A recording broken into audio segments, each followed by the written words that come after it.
Hello everyone, you're welcome to my channel.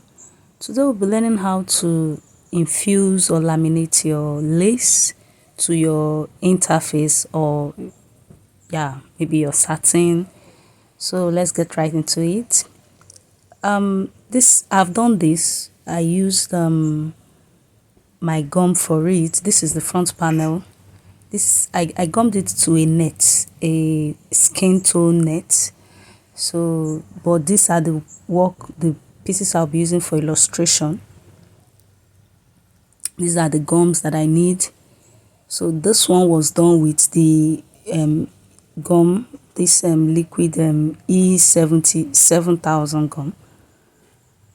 This is a fabric gum. They have different types of fabric gum, and yeah, let me know in the comment section anyone you've used that is good, because the stress of this one is much. Okay, so this is it. Then this one, I used this back piece of the fabric. I used hemming gum. They have a wider variation of hemming gum, but this is the 1 inch one. So if you can get that one, it's good, perfect. But this is just for illustration purpose.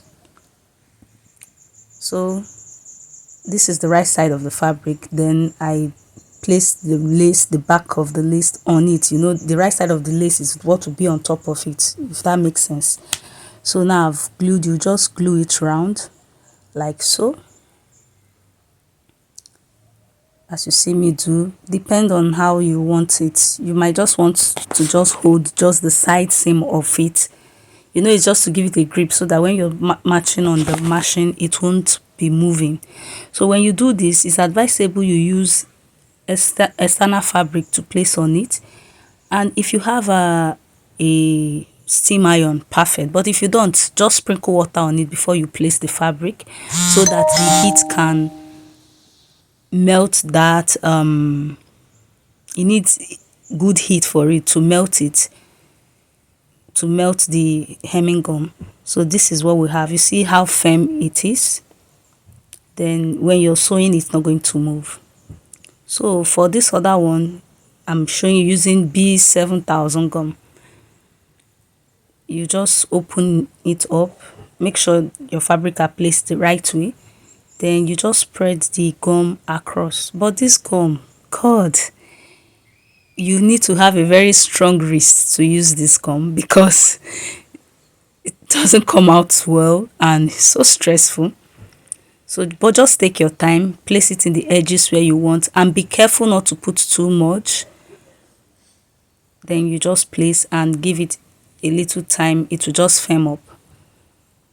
This is what we have. Then this one, this is just an illustration purpose. You can make do of your candle wax if that's what you have, but using it with a lace like this is not that much advisable. If it's a closed lace, like a lace that it won't really show what was under it that much, you can use it, because you know that candle wax do come out, like, you know what a wax is. So you just place, and this is what you have. Then if you're putting it on you can put it in the middle of the fabric, not the seam line, because when you're matching candle wax with the needle, it might bend your needle. So, but this is just an illustration purpose, things you can use to laminate your fabric. So the disadvantage, I'm going to share the disadvantage of each. The disadvantage of hemming gum is that if the heat didn't met it well, it's going to be white. Like, you know, the hemming gum you're using is white. So most times the fabric, if the fabric is maybe a black fabric, you just see a white underline in it. But this other one as well, what you see is that the color, this gum has a color and it's showing kind of that, but it's faintly, but when you get close you could see it. The disadvantage of the candle wax is that, you know, candle wax should, though it depends, like I said, it depends on the fabric you're using with it, but they are all good, they can serve the purpose. You just have to apply wisdom in using it the right way. And if you've watched up to this point, like our video, share, turn on your notification bell, let me know if this video is helpful, and if you have other gums that you've used before, let us know. Thank you.